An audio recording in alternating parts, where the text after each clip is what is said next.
Y la vida nos transcurre, y la transcurrimos, y se viene sin prisa pero sin pausa. Aquí te propongo un espacio de reflexión, con conocimientos, consejos e historias de vida. Soy médica clínica, egresada de la Universidad Nacional de Cuyo. Bienvenidas y bienvenidos. Mi nombre es Laura Cabral. Soy la voz que te hace bien.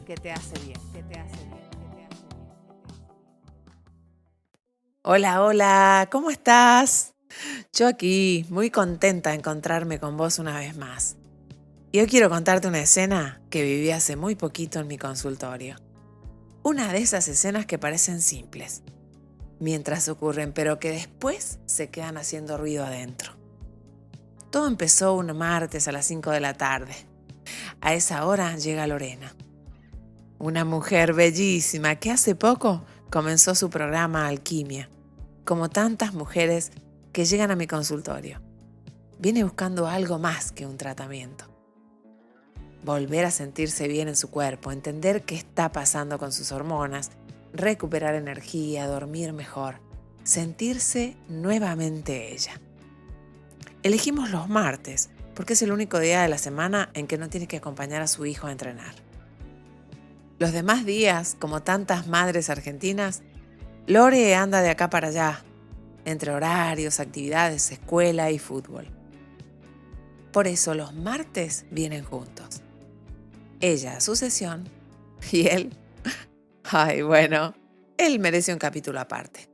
Se llama Simón, tiene 11 años y medio, casi 12, mide 1,60 m, es arquero desde los 6 años y tiene una cabeza llena de rulos que lleva con un orgullo maravilloso.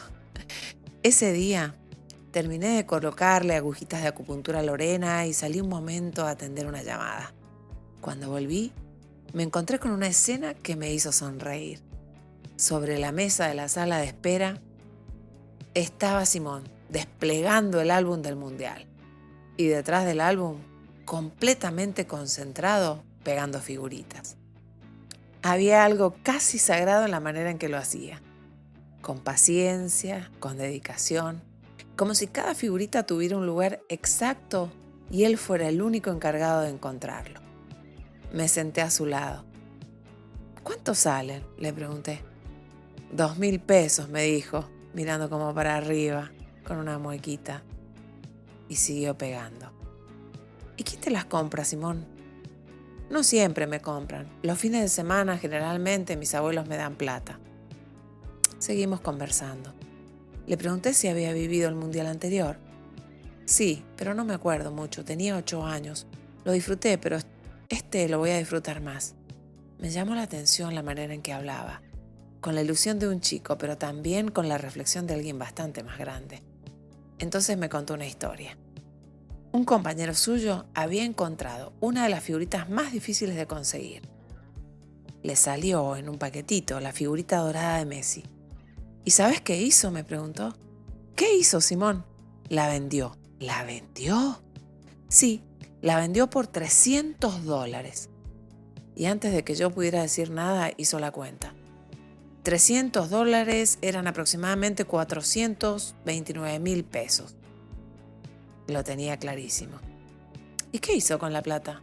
La respuesta llegó instantáneamente. Compró figuritas, todo en figuritas, y llenó el álbum. Después consiguió de nuevo la dorada de Messi y también la común de Messi. Y sonrió. Una sonrisa enorme, cómplice, de alguien que entendía perfectamente la lógica de la operación. La hizo bien, me dijo. Yo me quedé pensando, porque para muchos adultos el dinero termina convirtiéndose en un objetivo, pero para ese chico de 11 años seguía siendo simplemente un medio. Nunca perdió de vista lo que quería. No quería dinero, quería figuritas, quería completar el álbum. Y cuando consiguió el dinero, lo transformó exactamente en eso. Nada más y nada menos. Yo, con la de Messi estaría bien. Ahí paro, me dijo, y no compro más. Seguimos hablando. Le pregunté quién era su ídolo. Pensé que me diría Messi, pero me sorprendió. El Dibu Martínez. Y claro, arquero. Admirando a arquero. Después hablamos de Messi y me dijo que era el mejor jugador del mundo, pero agregó algo que me llamó mucho más la atención. Y además, es buena persona, dijo. No hablaba solamente de talento, hablaba de valores. Entonces le pregunté qué significaba para él el Mundial y no dudó ni un segundo. Pasión, me dijo. Así, una sola palabra, pasión. Después me contó cómo viven los partidos en su familia. Las picadas, los asados, los encuentros, las reuniones para ver jugar a la selección. Y entonces llegó una frase que me atravesó por completo. Quiero disfrutar este Mundial con mis abuelos, porque ya les queda poco. Lo dijo con una naturalidad conmovedora, sin tristeza, sin dramatismo, como quien simplemente reconoce una verdad. Y en ese instante sentí que la conversación había dejado de hablar de fútbol, porque de repente ya no estábamos hablando de Messi, ni del Dibu, ni de figuritas, ni siquiera del Mundial. Estábamos hablando del tiempo, de los encuentros, de las personas que amamos, de esas mesas familiares que parecen eternas hasta que un día entendemos que no lo son. Y fue ahí cuando comprendí por qué esta conversación se había quedado conmigo. Porque tal vez el Mundial no sea solamente un campeonato. Tal vez sea una excusa maravillosa para encontrarnos, para abrazarnos, para construir recuerdos y para compartir momentos con quienes queremos antes de que el tiempo siga siendo lo suyo. Y cuando Simón se fue, yo me quedé pensando un montón. Pensé en sus figuritas, en el Dibu, en Messi, en los asados, en los abuelos. Ay Dios, en esa frase que me quedó dando vueltas durante días. Quiero disfrutar este Mundial con mis abuelos porque ya les queda poco. Y entendí que la conversación que acabábamos de tener no era sobre fútbol, o al menos no solamente. Era sobre algo más grande, sobre pertenencia, sobre identidad, sobre encuentros, sobre memoria, sobre esas cosas que nos hacen sentir parte de algo. Entonces decidí llamar a este episodio con una palabra muy corta, 3 letras, capaces de detener una conversación, capaces de vaciar calles y llenar bares, capaces de hacer saltar de alegría a millones de personas al mismo tiempo, capaces de hacernos abrazar a desconocidos.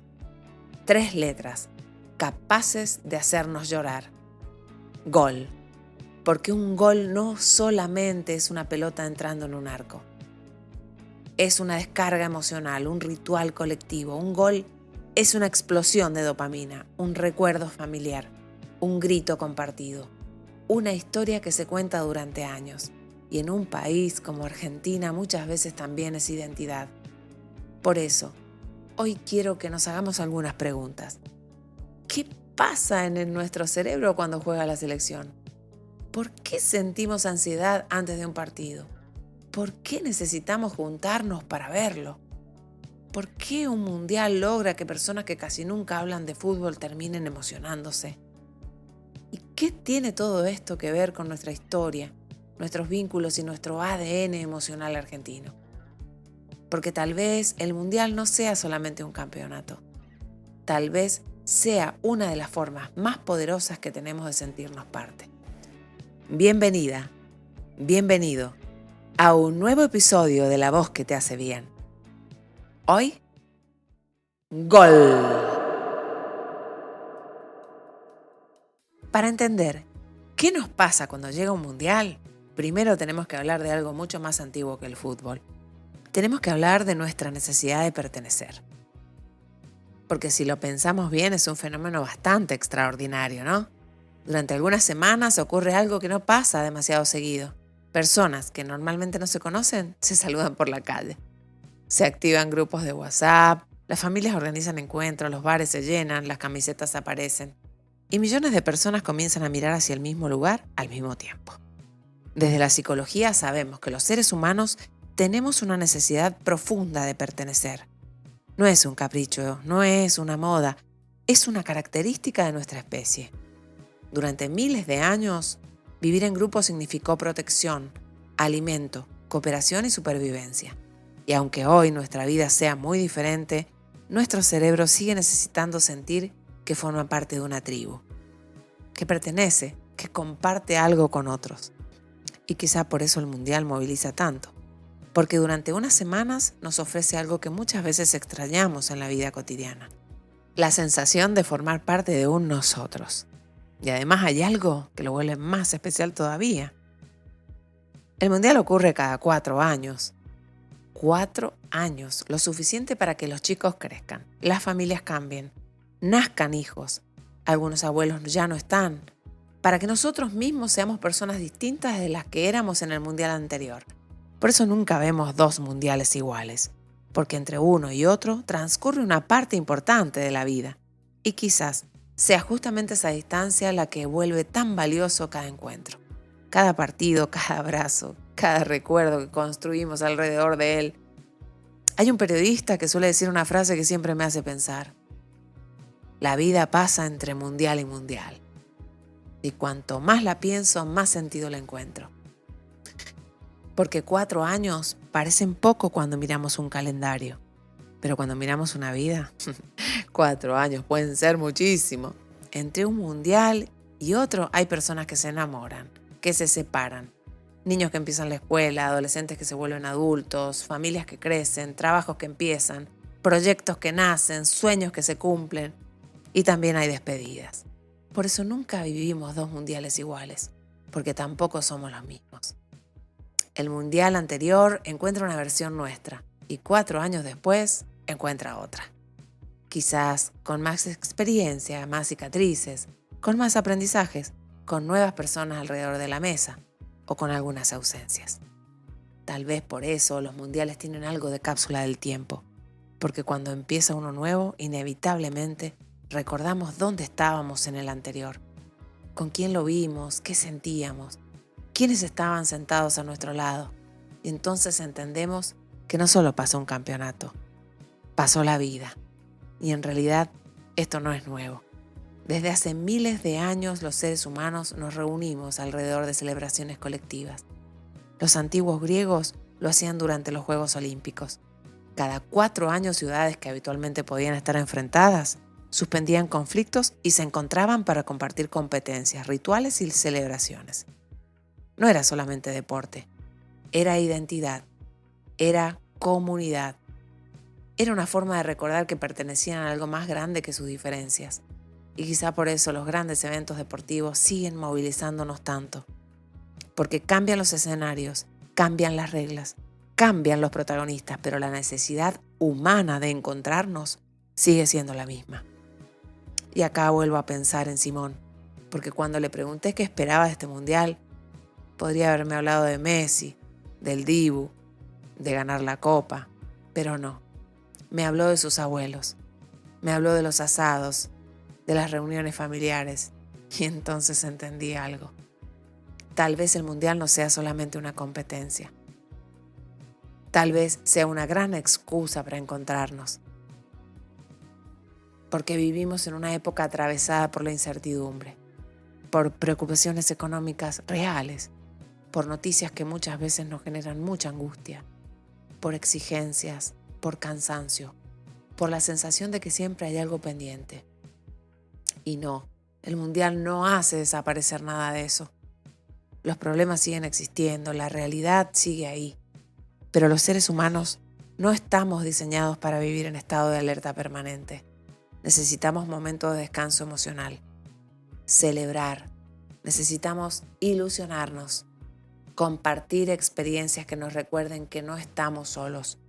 Y quizás una de las funciones más interesantes del mundial sea precisamente esa. No la de hacernos olvidar la realidad, sino la de regalarnos una pausa, un espacio para encontrarnos, para emocionarnos, para recordar que seguimos siendo una comunidad. Porque después del partido la vida continúa, pero durante 90 minutos compartimos una ilusión colectiva. Y eso también tiene valor para la salud emocional y para la salud de nuestros vínculos. ¿Y si el cerebro ya está jugando antes de que empiece el partido? ¿Qué pasa entonces cuando finalmente suena el silbato inicial? ¿Qué ocurre en nuestro cuerpo cuando vivimos un partido como si estuviéramos dentro de la cancha? Porque aunque estemos sentados en un sillón, nuestro organismo muchas veces reacciona como si fuera protagonista del encuentro. Aumenta la frecuencia cardíaca, aumenta la presión arterial, se acelera la respiración, las manos transpiran, los músculos se tensan y se liberan sustancias como adrenalina y cortisol, hormonas asociadas al estrés y a la activación. En otras palabras, el cuerpo también juega el mundial. Por eso muchas personas terminan un partido agotadas, como si hubieran corrido junto a los jugadores. Y aunque sabemos racionalmente que estamos viendo un espectáculo deportivo, nuestro cerebro emocional vive la experiencia de una manera mucho más intensa. Porque cuando algo nos importa, el cuerpo responde. Y en Argentina el fútbol importa. Mucho. Pero hay algo más que aparece durante los mundiales. Algo que seguramente todos hemos hecho alguna vez. Las cábalas, la camiseta de la suerte, el lugar exacto en el sillón, el mismo grupo para ver los partidos, la misma comida, el mismo recorrido. No cambiar nada, porque la última vez funcionó. Y aunque nos riamos de eso, lo cierto es que las cábalas tienen una explicación muy interesante. A nuestro cerebro le cuesta muchísimo convivir con la incertidumbre. Necesita sentir que tiene algún grado de control sobre lo que sucede. Y cuando nos enfrentamos a situaciones impredecibles solemos crear rituales. No porque realmente cambien el resultado, sino porque cambian cómo nos sentimos nosotros. Los rituales reducen la ansiedad, nos dan una sensación de orden, de previsibilidad, de seguridad. Esto tampoco es nuevo. Desde tiempos ancestrales los seres humanos hemos creado rituales para enfrentar aquello que no podíamos controlar. Los cazadores realizaban ceremonias antes de salir a buscar alimento. Los navegantes tenían amuletos. Los guerreros realizaban rituales antes de las batallas. No porque esos actos modificaran necesariamente el mundo exterior y el resultado, sino porque ayudaban a organizar el mundo interior. Y quizás nuestras cábalas mundialistas sean una versión moderna de esa misma necesidad humana. La necesidad de sentir que podemos hacer algo cuando el resultado está fuera de nuestras manos. Por eso nos ponemos la misma camiseta. Por eso repetimos costumbres, defendemos nuestras cábalas como una convicción que muchas veces ni nosotros mismos entendemos. En el fondo, el ritual no busca controlar el partido. Busca tranquilizar al hincha. Y quizás por eso el Mundial no es solamente un evento deportivo. Es también una enorme ceremonia colectiva. Una ceremonia donde millones de personas cantan las mismas canciones, repiten los mismos gestos, comparten los mismos símbolos y experimentan emociones muy parecidas al mismo tiempo. Porque antes de ser hinchas, somos seres humanos. Y los seres humanos llevamos miles de años intentando encontrar sentido, comunidad y calma en medio de la incertidumbre. Y acá te quiero dejar un dato médico valioso. Anota. Aunque todo esto te pueda sonar exagerado, la relación entre las emociones intensas y el corazón es muy real. De hecho, existe una condición médica conocida como el síndrome del corazón roto. Su nombre científico es miocardiopatía de Takotsubo. Suele aparecer después de acontecimientos emocionalmente muy intensos. Muchas veces se describe tras una ruptura amorosa o una pérdida significativa. Pero también puede desencadenarse ante situaciones de gran estrés emocional. Porque el corazón y el cerebro están profundamente conectados. Las emociones no ocurren solo en la mente, también se expresan en el cuerpo. Y el Mundial es una experiencia emocionalmente intensa. Bueno, cuando llegamos a la final, o semifinales o en el último camino. Por eso, si tenés hipertensión arterial, enfermedad cardiovascular o factores de riesgo, es importante recordar algunas cosas simples. Escucha. No suspender la medicación. Tomar los tratamientos como fueron indicados. Descansar bien. Evitar llegar al partido con estrés acumulado. Y si la ansiedad aparece con fuerza, busca reguladores simples. Date una buena caminata, respira conscientemente, haz movimientos suaves en el sillón, conversás con alguien de otro tema, descargás la tensión de forma saludable. Porque sí, queremos vivir el Mundial con pasión, pero también queremos llegar sanos al próximo. Y al próximo, y al próximo. Porque la idea no es sufrir el partido. La idea es disfrutarlo. Y acá te voy a dejar algunos datos interesantes, antes de seguir con lo que nos pasa durante el Mundial. Porque hay algo importante que ayuda a poner todo esto en contexto. No estamos hablando solo de emociones individuales. Estamos hablando de un fenómeno que se monta sobre una estructura social y emocional previa. Te lo explico. Distintos estudios recientes publicados en medios como Infobae, basados en organismos internacionales y observatorios locales como Statista y la Universidad de Buenos Aires, permiten observar 3 datos que cuando se ponen juntos dicen mucho más que por separado. El primero tiene que ver con el nivel de estrés cotidiano. Escucha, aproximadamente la mitad de la población adulta en Argentina reporta niveles frecuentes de estrés o ansiedad en su vida diaria. No estamos hablando de situaciones puntuales, sino de una sensación sostenida de tensión, preocupación o sobrecarga mental en un montón de personas al mismo tiempo, ¿está? El segundo dato tiene que ver con los hábitos de vida. Más del 50% de los jóvenes consume alimentos ultraprocesados de forma diaria, lo que refleja no solo una cuestión nutricional, sino también un estilo de vida atravesado por la rapidez, la falta de tiempo y la resolución práctica de la rutina. Preocupante, ¿no?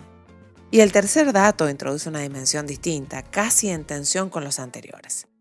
Argentina aparece en distintos relevamientos internacionales como un país con fuertes vínculos sociales y redes de apoyo cercanas. Es decir, altos niveles de estrés, pero también altos niveles de conexión humana. Personas que frente a las dificultades suelen recurrir a su familia, amigos o a un entorno cercano como principal sostén emocional. 3 datos, 3 dimensiones y un mismo escenario. Estrés de base, hábitos cotidianos acelerados y una fuerte necesidad de vínculo. Y ahora sí, si uno mira todo esto en conjunto aparece algo muy claro. Entonces, en resumen, podríamos decirlo de una manera simple. Ya veníamos con un sistema emocionalmente activado. Ya veníamos con niveles altos de estrés y ansiedad cotidiana. Ya veníamos con un estilo de vida acelerado, donde muchas veces la alimentación, los tiempos y la rutina están marcados por la urgencia. Y al mismo tiempo, vivimos en una sociedad donde el vínculo sigue siendo un valor central, donde la mesa, el encuentro, la familia y la reunión siguen siendo formas muy importantes de regulación emocional.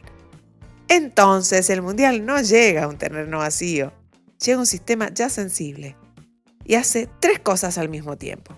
Primero, amplifica lo que ya está presente: la ansiedad, la expectativa y la activación emocional. Sube. Segundo, se instala en un contexto donde el encuentro social ya es un valor fuerte y lo potencia todavía más: las reuniones, las mesas, los grupos, los rituales. Y tercero, activa algo profundamente argentino: la necesidad de vínculo como forma de sostén emocional. Por eso, no es solo que el Mundial nos altera, es que un Mundial organiza algo que ya estaba en movimiento. No crea el sistema, lo revela, lo amplifica y lo ordena por un momento alrededor de una misma emoción colectiva. ¿Se entiende? Y si miramos el campeonato ya, no solamente como un torneo, sino como un mapa, aparece una manera muy especial de mirarlo. Una forma de recorrer el mundo sin moverse del lugar. Eso es el Mundial. Un mapa vivo del mundo. Un lugar donde conviven historias que no siempre vemos en otros contextos. Formas distintas de creer, de organizar el cuerpo, de entender el esfuerzo, de construir comunidad. Y mientras miramos un partido sin darnos cuenta, también estamos recorriendo culturas y estudiando un poquito de historia, un poco de geografía. Súper entretenido e interesante. Por ejemplo, aparecen jugadores que representan países distintos al de su nacimiento y que hacen visible algo muy contemporáneo: la identidad ya no es lineal. Christian Karembeu nació en Nueva Caledonia, en el Pacífico Sur, y terminó jugando para la selección de Francia campeona del mundo en 1998.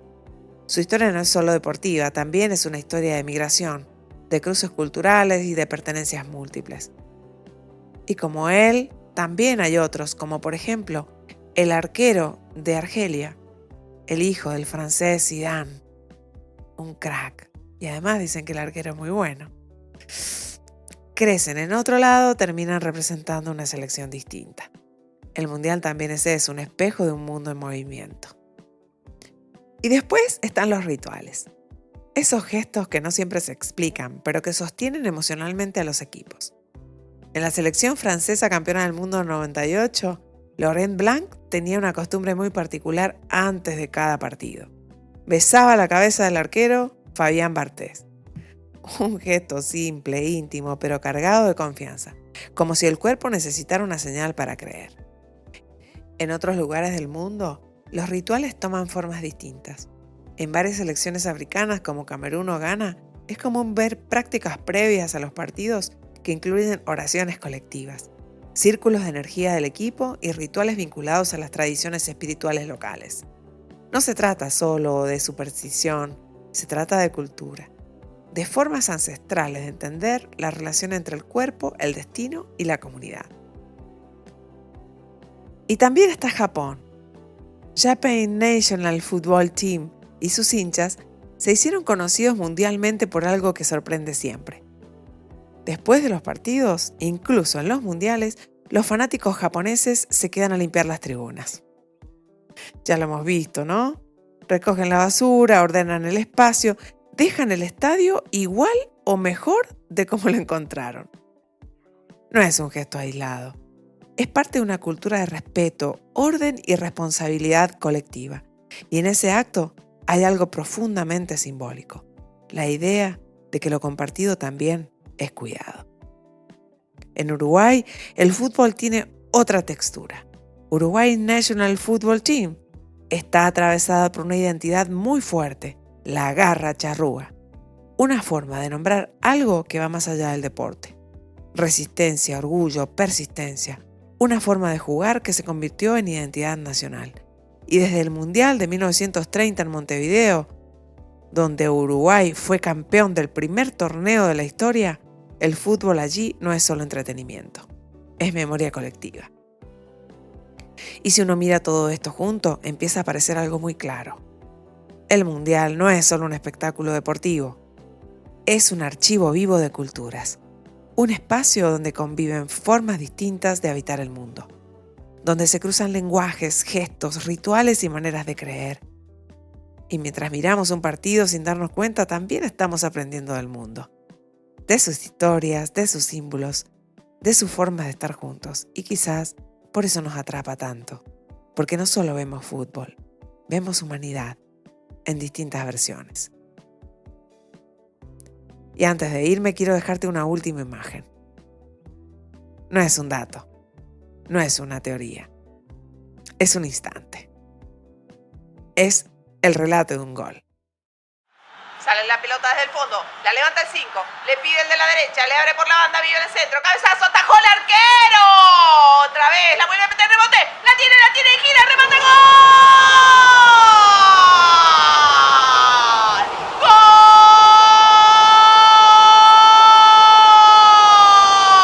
¡Argentino!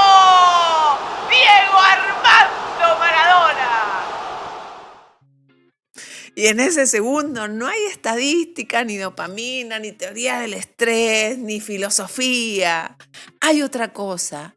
Hay una explosión colectiva que no se puede explicar del todo. Un grito que sale al mismo tiempo en miles de lugares distintos y me quedó ardiendo la garganta.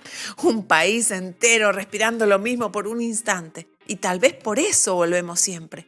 Porque hay algo en ese grito que nos ordena por dentro. Aunque sea por unos segundos. Y aunque después todo siga igual.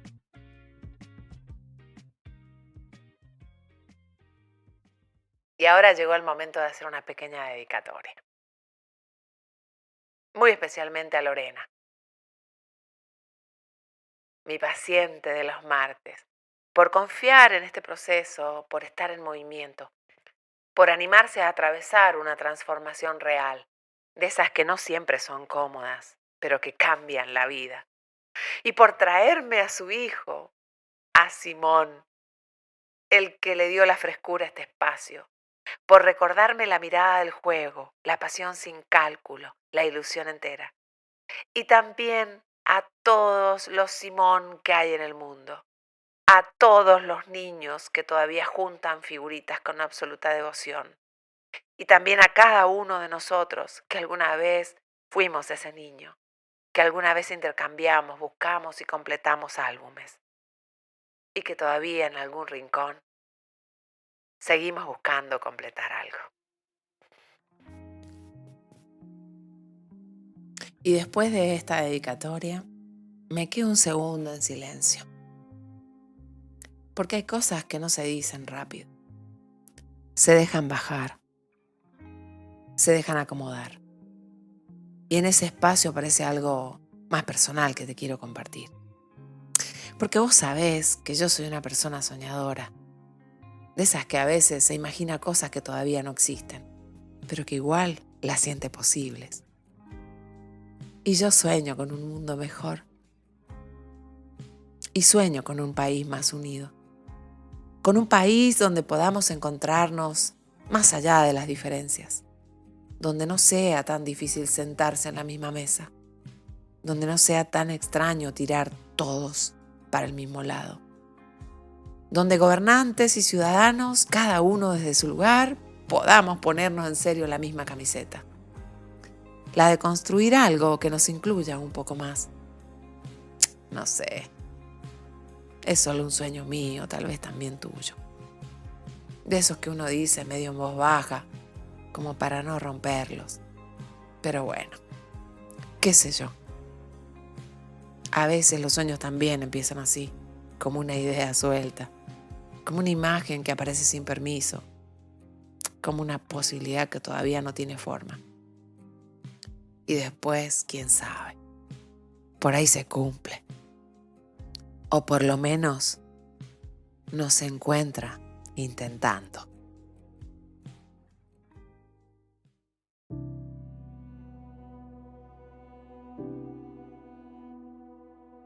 Y hasta aquí llegué. Ojalá lo hayas disfrutado como yo. Y si te gustó y para mantener este espacio, te propongo que me invites con un cafecito, como si estuviéramos sentados frente a frente, mirándonos a los ojos, en una mesita de un bar, en Mendoza. Hasta la próxima. Mi nombre es Laura Cabral y soy la voz que te hace bien. Te invito a escuchar más episodios en Spotify, YouTube e iVoox. Dale, acompáñame.